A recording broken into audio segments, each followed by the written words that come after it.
اس سفر حج میں ایک بڑے صاحب نسبت بزرگ اور اللہ تعالیٰ کی طرف رجوع کرنے والے اور شیطان کی چالوں سے واقفیت رکھنے والے اور دعا اور دم کے ذریعے سے علاج کرنے والے ایک معالج سے ملاقات ہوئی جو پڑوسی ملک میں کسی شہر کے رہنے والے تھے. الحمدللہ ان کے ساتھ کافی وقت گزارنے کا موقع ملا تو انہوں نے مجھے ایک دعا کی اجازت دی کہ آپ مغرب بعد اور فجر بعد اس کا اہتمام کریں، اور اس کی مجھے اجازت دی، اور میں آپ تمام کو اس کی اجازت دیتا ہوں، بلکہ صرف آپ کو ہی نہیں، آپ جس کو بتائیں ان کو بھی اجازت ہے.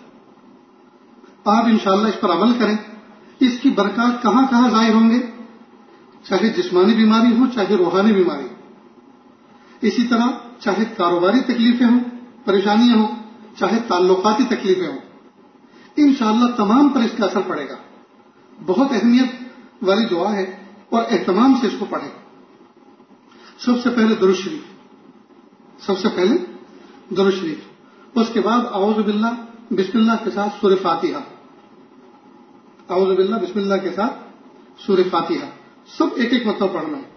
اس کے بعد بسم اللہ کے ساتھ آیت الکرسی، پھر بسم اللہ کے ساتھ تینوں قل واللہ احد، قل اعوذ برب الفلق، قل اعوذ برب الناس.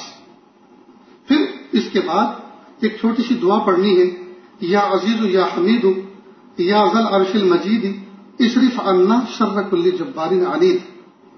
جب اصرف عنا پہ پہنچیں گے پھر سے دعا سنیں، یا عزیز یا حمید یا ذل عرش المجید اصرف عنا شر کل جبار عنید.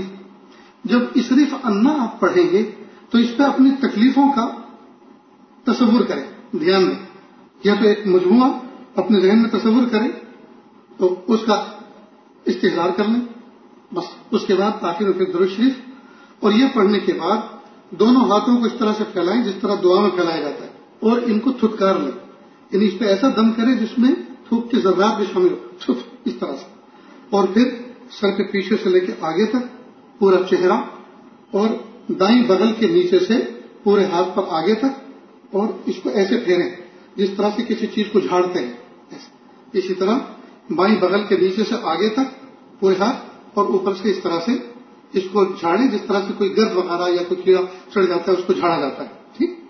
پھر آگے سینہ، دونوں مونڈوں کے اوپر جہاں تک ہاتھ پہنچ سکے. اس کے بعد ران اور گھٹنے کے نیچے والا حصے پنڈلی کے اوپر لے جا کر پنجے تک ہاتھ لے جائیں، اسی طرح اوپر دونوں پیروں پہ. فجر کے بعد یہ عمل کریں گے تو مغرب تک اللہ پاک ان تمام تکالیف اور پریشانیوں سے نجات عطا فرمائیں گے جو 3 چیزوں کو متاثر کرتی ہے، جسم کو، کاروبار کو اور تعلقات کو. اور مغرب بعد پڑھیں گے تو اللہ پاک پوری رات حفاظت فرمائیں گے. تو کریں گے نا انشاءاللہ.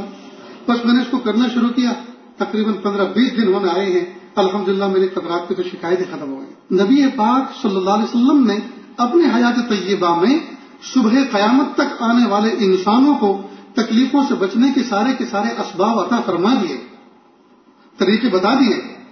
کمی ہماری ہے کہ ہم ان طریقوں کو محبوب صلی اللہ علیہ وسلم کے بتائے ہوئے طریقوں کے مطابق استعمال نہیں کر رہے. ایک ایک دعا کے اندر، ایک ایک سنت کے اندر ایسی ڈھیر ساری برکات ہیں کہ ہم اس کا ادراک، چونکہ اس کا ادراک آنکھوں سے نہیں ہوتا، بہت سی چیزیں اللہ تعالیٰ حکمتاً بندوں سے چھپا کے رکھی ہوئی ہیں، تو ہمارا اس پر یقین پورا نہیں. اور کوئی ایک آدھ مرتبہ کا آدمی تجربہ بتاتا تو پھر ایسا تو کرے یہ اتنے کام کی چیز ہے. تو یہ جو آج کی اس مجلس میں آپ کے سامنے یہ وظیفہ بتلایا گیا ہے، آپ اس کا اہتمام کریں، خود بھی اہتمام کریں. اگر آپ شادی شدہ ہیں، گھر کے اندر بیوی ہیں، ان سے اہتمام کروائیں. بچے ہیں، اگر وہ اس قابل نہیں ہے کہ وہ اس کا تلفظ کر سکے، پڑھ سکے، تو ماں باپ ان کی طرف سے جب کریں اپنے اوپر یہ دم کریں تو ان کے اوپر بھی دم کریں، ہاتھ پھیلا دیں، تو بچے محفوظ رہیں گے انشاءاللہ. ہم اپنے گھر میں رہتے ہوئے نہ یہ کہ اپنا حصار کریں، اپنی حفاظت کریں اس دعا کو پڑھ کر، بلکہ اس کے ذریعے سے گھر کے جتنے افراد ہیں ان تمام کو بھی اس پر کھڑا کریں کہ یہ اللہ تعالیٰ کی طرف سے حفظ ہے، اللہ تعالیٰ کی طرف سے یہ حصار ہے، اللہ تعالیٰ کی طرف سے ہماری حفاظت کا ایک کوچ ہے. ہم اس کا استعمال کریں تو کریں گے نا انشاءاللہ.